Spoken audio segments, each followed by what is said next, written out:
There is a liminal space between day and night, an area that separates late afternoon from early evening. A twilight swath, if you will. Swath? No, that sucks. We'll workshop it. This is the Daily Fix. This episode is brought to you by The Twilight Zone. Go to cbs.com/dailyfix and start streaming the new season of The Twilight Zone starting Thursday, June 25th. That's today. I'm Sydnee Goodman. Roll the thing.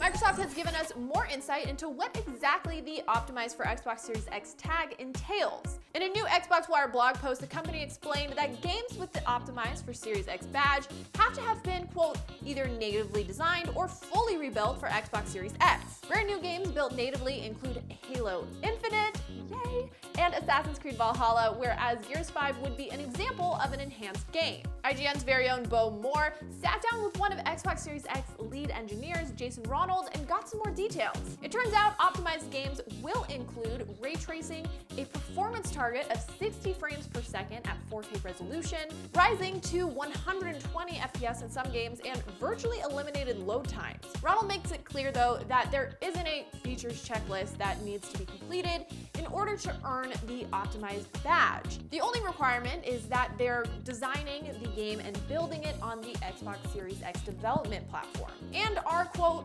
really tailoring the game to take advantage of it. There's a list of about 22 games that have earned the Optimized for Series X tag so far, but it will definitely keep growing since there's a number of games not yet announced. The current list includes games like Hitman 3, Destiny 2, Yakuza Like a Dragon, and Cyberpunk 2077.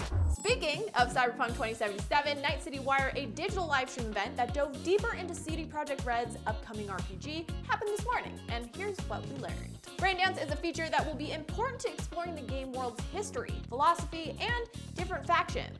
It's a recording of someone else's experience and lets you live through their memories. In an extended gameplay preview, V was shown living through the memory of someone else's robbery at a grocery store. There's also an analysis mode where V was able to explore the same scene, but this time as an observer. It looked a bit like Arkham's detective mode, but with a whole lot more going on. I'm excited about this feature because it demonstrates just how deep CD Projekt is going into the lore. It also fulfills a classic cyberpunk trope, literalizing cyberspace. The other big announcement is that CD Projekt has a new cyberpunk anime that's being produced by Studio Trigger for Netflix. We'll have to wait quite a bit for that though, because it's not due out until 2022.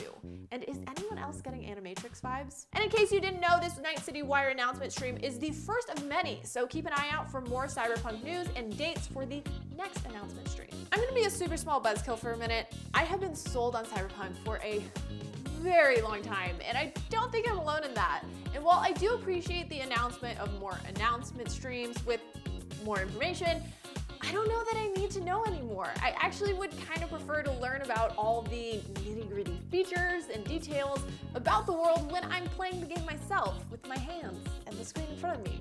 On the other hand, I get it's really great publicity for the game to keep doing announcements and having media outlets like us write it up, and it's helpful for people who haven't made up their minds yet about the game. Am I just salty, or do you think I have a point? Do you want to keep learning more details about Cyberpunk or any game you're excited for? Or is there a limit to how much info developers should give us about their game prior to launch? Let me know in the comments. Cyberpunk 2077 will be released on November 19th for PS4, Xbox One, PC, and enhanced versions will be released at a later date for PS5 and Xbox Series X. And that was your Daily Fix. My cat jumped on the prompter.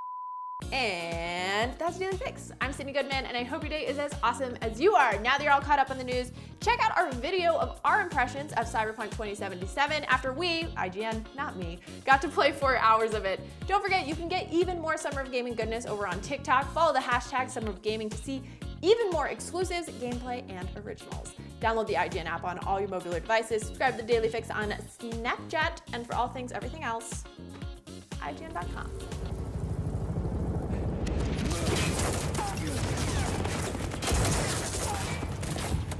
Initiating combat mode. Go! Destination confirmed. Woo! That's what I'm talking about!